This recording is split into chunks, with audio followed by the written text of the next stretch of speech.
140 का ये नमूना है इसका बैलेट पेपर का।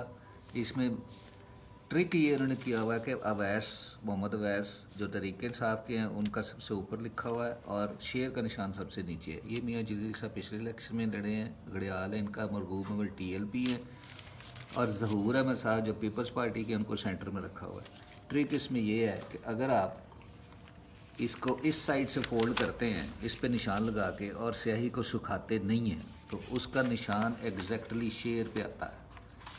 अगर आप गौर से यहाँ से देखेंगे तो ये अवैस का निशान जो है ये एग्जैक्टली शेर पे आ जाएगा और इसका इम्प्रेशन यहाँ आ जाएगा।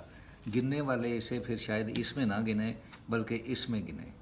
इस चीज़ से बचने का तरीका ये है कि आप यहाँ पे अपने निशान लगाएं, उसके बाद इसको राइट साइड से सेंटर में फ़ोल्ड करें आधा और फिर ये वाला बाहर फोल्ड कर दें ताकि इसका इम्प्रेशन अगर आता है तो वो आउटसाइड आए और वो किसी के खाते में ना हो, खुसूसन इनके खाते में वो ना जाए।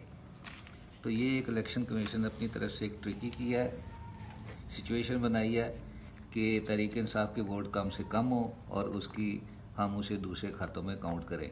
ये चीज़ ज़्यादा से ज़्यादा शेयर करें, लोगों को बताएं ताकि इलेक्शन कमीशन की ये चालाकी जो है ये भी इसको भी काउंटर किया जा सके। बहुत शुक्रिया।